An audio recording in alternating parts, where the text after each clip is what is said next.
Jangankan orang luar, orang sini aja terkejut gitu, karena nggak mungkin rasanya hutan dulu kayak hutan rimba betul gitu. Tapi sudah sampai mobil di sini, nggak nyangka aja gitu. Banyak kawan-kawan dekat saya begitu, saya rasa nggak yakin, tapi setelah kita kelola, orang itu pun support betul lah, gitu, percaya mereka.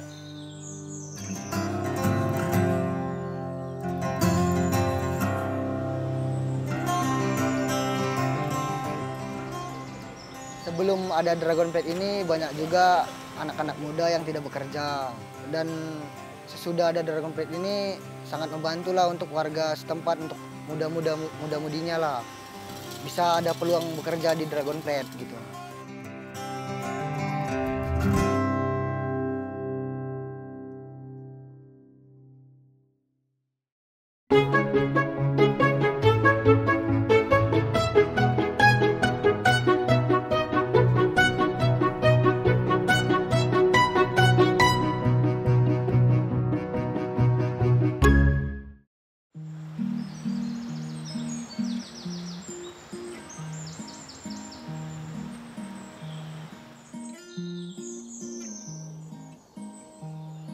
Kabupaten Langkat, Sumatera Utara kaya akan potensi wisata alam.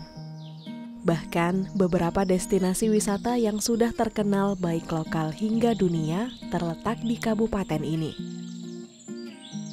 Seperti Bukit Lawang yang menjadi habitat orangutan Sumatera, dan Desa Telagah atau Pamasemelir yang menawarkan wisata alam, sosial, dan budaya khas pedesaan. Alam bumi Langkat seakan tidak pernah habis untuk dijelajahi. Dengan menempuh jarak sekitar 2 jam dari pusat kota Medan, wisatawan sudah dapat menikmati wisata alam yang menawarkan keindahan sungai, hutan, dan kopi khas Langkat.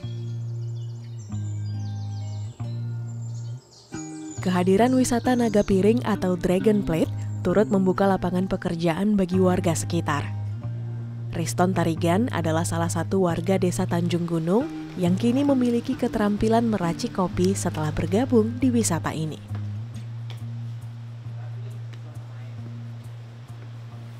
Perkenalkan, nama saya Riston Tarigan. Saya di Dragon Plate sebagai barista. Kurang lebih sudah 2 tahun saya kerja di sini karena ada ajakan dari teman. Sebelumnya saya tidak mengerti sama sekali tentang pekerjaan yang di barista. Saya bisa buat kopi dan minuman segala macam itu di Dragon Plate. Karena ada pengajaran dari senior kita yang mengajarin saya, Pak Juni Surbakti. Dia mengajari saya membuat kopi, dari merosting kopi, menggiling kopi. Pokoknya segala proses pembuatan kopi itu dia yang mengajarkan kepada saya. Sampai saya bisa. Sebelum ada Dragon Plate ini banyak juga anak-anak muda yang tidak bekerja. Dan sesudah ada Dragon Plate ini sangat membantu lah untuk warga setempat, untuk muda-mudinya lah. Bisa ada peluang bekerja di Dragon Plate gitu.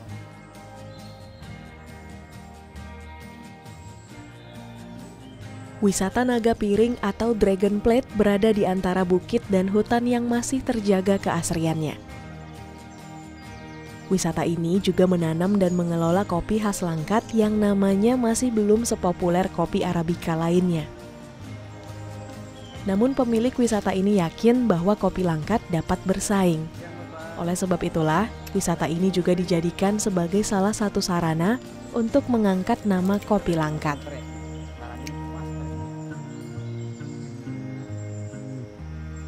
Selamat datang di Dragon Plate, wisata di Kabupaten Langkat, Kecamatan Sungai Binge, Desa Tanjung Gunung. Nama saya Juni Surbakti, pengelola Dragon Plate. Ya tentunya kalau wisata alam pasti karena daerah sini kalau malam kan udaranya dingin ya. Jadi cocoknya kalau minumannya itu kalau nggak teh jahe kopi gitu. Jadi muncul konsep seperti itu, jadi kita menanam kopi juga. Cuman dulu ada hal menarik tentang kopi ini sebenarnya. Awalnya sudah ditanam dulu tanaman kopi. Ini kan daerah Langkat ya. Karena daerah Langkat itu kan belum ada kopi langkat itu belum ada. Satu-satunya kopi langkat yang terdaftar ya dari Dragon Plate lah kita mendaftarkannya merek dagangnya gitu. Ya cuman kalau untuk 1-2 bisa lah ada ini yang bisa kita panen. Kalau udah merah gini manis. Manis, ya petik aja, nggak apa-apa kok.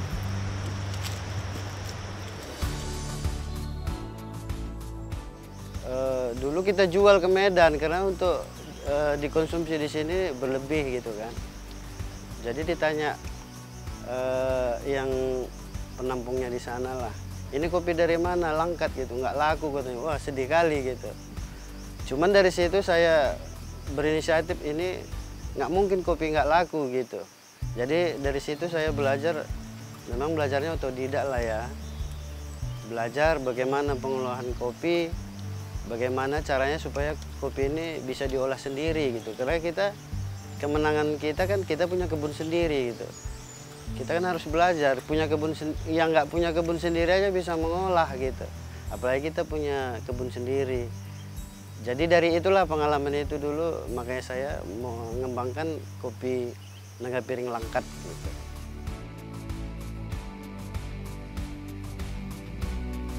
Berapa hari sekali dipangkas? Pangkasnya bisa sebulan 2 bulan. Ya. Tapi kalau pemupukan dia rutin 3 bulan sekali. Ya, ya. Ini memang sekarang ini pas pula lagi terek gitu ya. Ya, musim terek ini. Musim terek nih. Sekarang ini pas terek-tereknya kopi. Ya, bisa kita roasting giling, kita minum langsung lah. Iya ya Pak. Ini yang jenis Arabica itu ya, Pak. Ya inilah harus kita. Nah, kalau dia kurang pangkas, buah pun tak nampak. Jadi nanti dia kan di sini nih, siap pangkas ini datang bunga-bunga semuanya. Nah, di sini dia bunganya.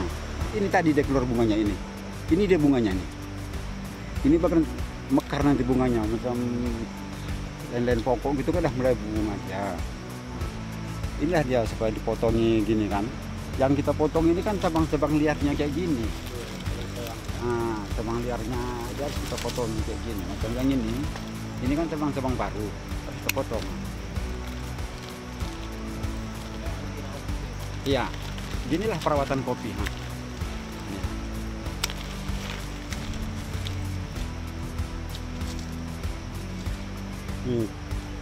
Mau terasa kopi Arabicanya, Pak.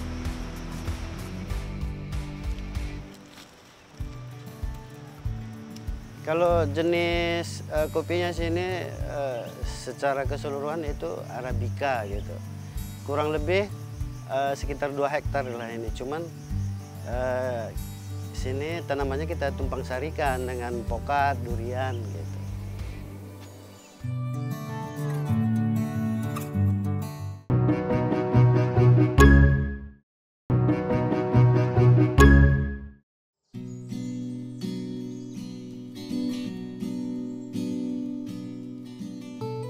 Hasil kopi dari Tanah Langkat mungkin belum sepopuler kopi dari daerah lain.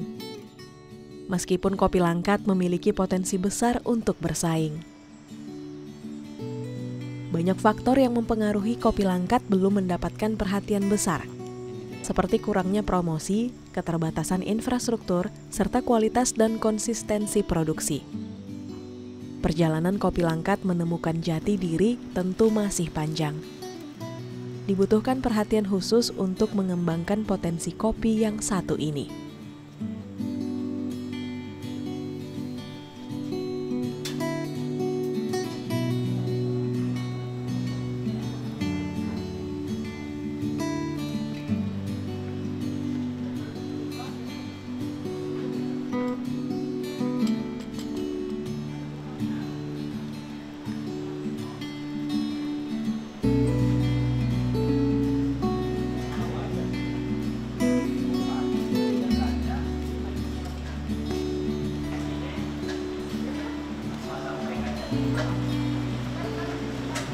Oke, terima kasih ya, Bang.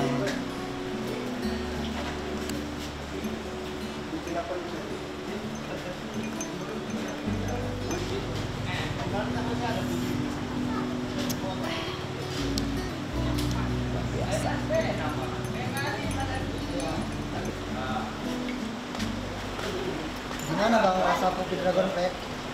Kopinya, Bang, luar biasa enak bang. Kayak ada yang bedain gitu ya dari daerah-daerah lain nih bang ya? Iya, karena kita di sini kopi asli bang, langsung dipetik dan diproses sendiri. Oh gitu. Terus bang, kalau di sini ada kopi apa aja tuh bang? Yang mungkin jadi ciri khas lah gitu. Seperti kopi P60, ada Sanger, ada kopi gula aren, ada kopi tubruk. Seperti yang ada di menu ini bang. Oh gitu. Berarti di sini tuh nggak cuma kopi aja berarti ya bang yang dijual ya? Iya bang, banyak juga bang. Seperti teh Dragon Plate, lemon tea, teh jaya serai, Milo, teh manis, gitulah bang. Dan lain-lain lah, banyak juga bang. Oh lengkap lah ya bang ya di sini. Iya. Oke. Terima kasih ya bang ya. Iya bang. Oke.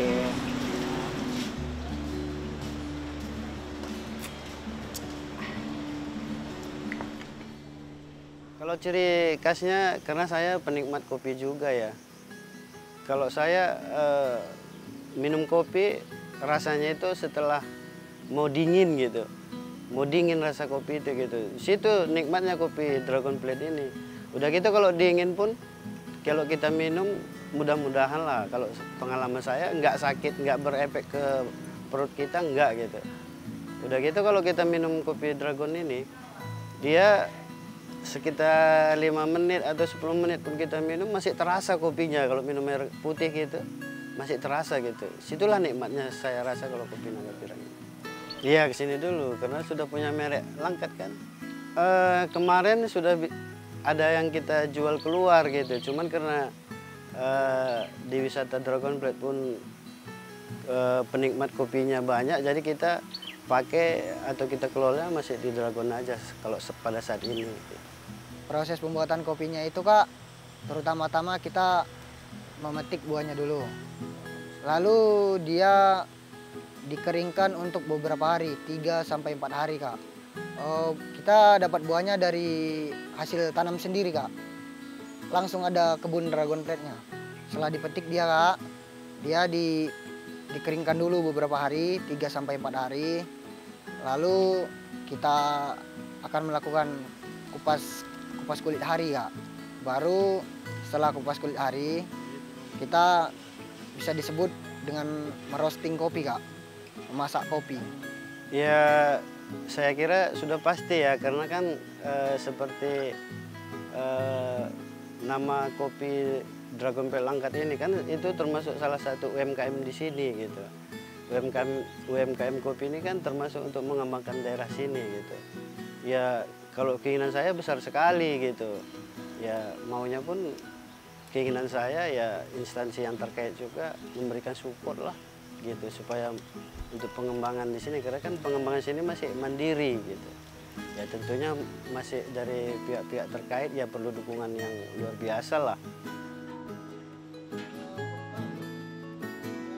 Juni Surubakti optimis kopi Langkat dapat dikenal lebih luas.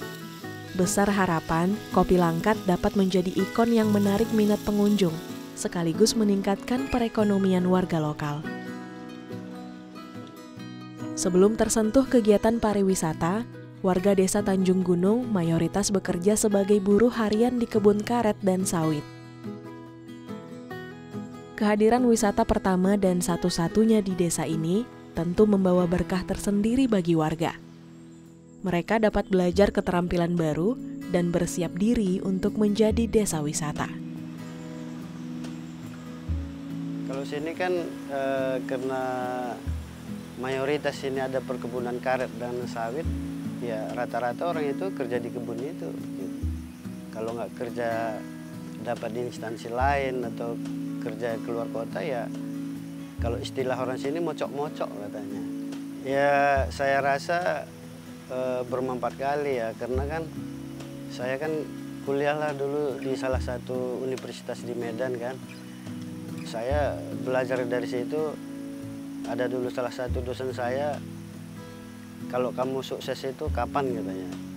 Kalau menurut saya dulu dari jawabannya itu, ketika kita bisa menyalurkan ilmu yang kita dapat di universitas gitu. Jadi seperti pengabdian lah ke masyarakat gitu. Setelah kita dapat ilmu dari universitas, baru kita bisa kita memberikan edukasi lah sama orang gitu. Jadi ilmu yang saya dapat di universitas itu sekarang lah saya salurkan di sini gitu. Jadi dengan dibukanya wisata ini saya kan memberikan edukasi juga kepada masyarakat sini, karena seputaran sini yang tamat SMA atau yang belum bekerja ya kita bisa dipekerjakan di Dragon Plate. Ya dari awal ya seperti itu gitu. Ya kalau kita rasa kalau ada kemampuan kita ya harus memberi manfaat sama orang gitu. Minimal sama seputaran lingkungan sini, dusun sini, yang kerja semua di sini pun ya orang-orang di sini. Dulu awalnya sini kan ini perladangan gitu, berbagai jenis tanaman lah, ada durian, pokat, ada duku, ada jeruk gitu. Awalnya kita beladang di sini, cuman karena ada alamnya pun ya potensi untuk wisata, ada juga sungainya, kita terinspirasi lah untuk membuat wisata alam. Kalau khusus daerah Desa Tanjung Gunung kemari, baru inilah salah satu wisata yang ada di sini. Karena situasi pekerjaan dulu di tempat pekerjaan, awalnya dulu kan sering keluar kota gitu kan. Jadi sering keluar kota, sering juga berkunjung ke wisata-wisata di kota lain. Kemudian dari situ terinspirasi lah, saya lihat ada potensi pengembangan wisata dilihat dari segi alamnya, makanya dari situlah terinspirasi bagaimana memanfaatkan kekayaan alam ini menjadi yang bermanfaat untuk wisata begitu. Sini kan ada beberapa konsep selain wisata alam, memang kita mengembangkan agrowisata berbagai jenis tanaman seperti ada durian, alpukat, ada kopi dan banyak jenis lain lah. Ada juga sungai kita yang merupakan sungai kecamatan daerah sini gitu. Jadi potensi lah untuk dikembangkan sebagai wisata alam begitu. Karena jangankan orang luar, orang sini aja terkejut gitu. Karena nggak mungkin rasanya hutan dulu kayak hutan rimba betul gitu. Tapi sudah sampai mobil di sini, nggak nyangka aja gitu. Banyak kawan-kawan dekat saya begitu, saya rasa nggak yakin, tapi setelah kita kelola, orang itu pun support betul lah, gitu. Percaya mereka.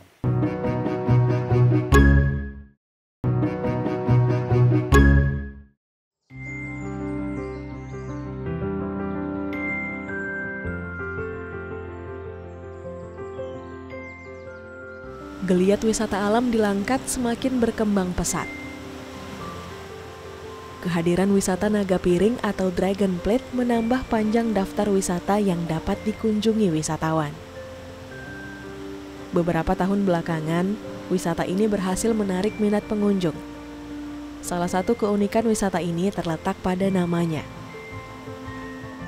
Nama Dragon Plate diambil dari cerita rakyat pada zaman dulu, yang juga telah diadopsi menjadi nama dusun di desa ini.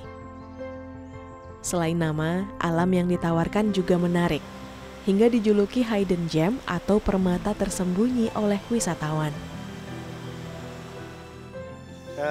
Nama wisata ini Dragon Plate, kita mengambil nama, memang dusun di sini memang namanya naga piring gitu. Cuman kita buat terjemahkan ke bahasa Inggris Dragon Plate gitu. Dulu awalnya nama dusun ini pun menurut orang tua kita yang terdahulu, ditemukanlah dulu sisik naga sebesar piring gitu. Jadi dibuat nama dusun itulah di sini. Dulu kan kita membangunnya kan pas sekitar sebulan kita bangun musim Covid ya, makanya dulu seluruh wisata di Indonesia pun kan nggak diperbolehkan untuk beroperasi gitu. Jadi selama Covid itu wisata nggak kita buka, cuman karena kita konsepnya pun ada agrowisata, kita mengembangkan agrowisatanya gitu. Cuman kita nggak menerima pengunjung lah pas saat Covid itu gitu. Ya siap Covid, karena udah ada aturan dari pemerintah boleh dibuka, kita sudah buka gitu. Oh iya, karena awalnya dulu karena Covid itu pun dilarang semua wisata, jadi antusias masyarakat tentunya luar biasa ya, walaupun masih banyak PR yang harus kita kerjakan untuk menambah pengembangan wisata ini, ya luar biasa sih itu dulu, karena rasa ingin tahu kali ya. Ya, tentunya kalau kita membuka wisata, tentunya kita memberikan edukasi untuk orang-orang supaya menambah semangat. Kalau ada keahlian nanti tersendiri, boleh bekerja sama-sama kita. Kan mungkin ada juga anak-anak sini yang jurusan pariwisata gitu. Bolehlah dikembangkan ilmunya sini supaya mengajarkan orang-orang yang kita udah pekerjakan di sini. Karena kan selain wisata alam kan kita ada agrowisata. Tentunya cara bercocok tanamnya pun itu kan perlu juga bagaimana teknik dan caranya gitu. Karena kan kita kalau di sini selain kopi kan ada juga kita mengembangkan pokat gitu. Bagaimana mengurus pokat, mengurus kopi itu kan itu tentu pembelajaran lah gitu. Ya itulah manfaatnya nanti. Saya sudah bilang ke masyarakat selingkuhan kita kalau ada masyarakat kita atau warga kita yang mau belajar ya silahkan, mudah-mudahan apa yang kita sudah kembangkan sini, apa yang kita dapat bisa kita salurkan sama orang banyak. Ya, karena kita konsepnya tetap wisata alam, kita kan bercocok tanam di ladang kita ini kan berbagai jenis tanaman, seperti durian, ada alpukat, ada kopi, berbagai jenis tanaman lah. Itu kan termasuk untuk penyangga juga kan. Begitu juga di hutan ini ada berbagai jenis tanaman yang kita tanam.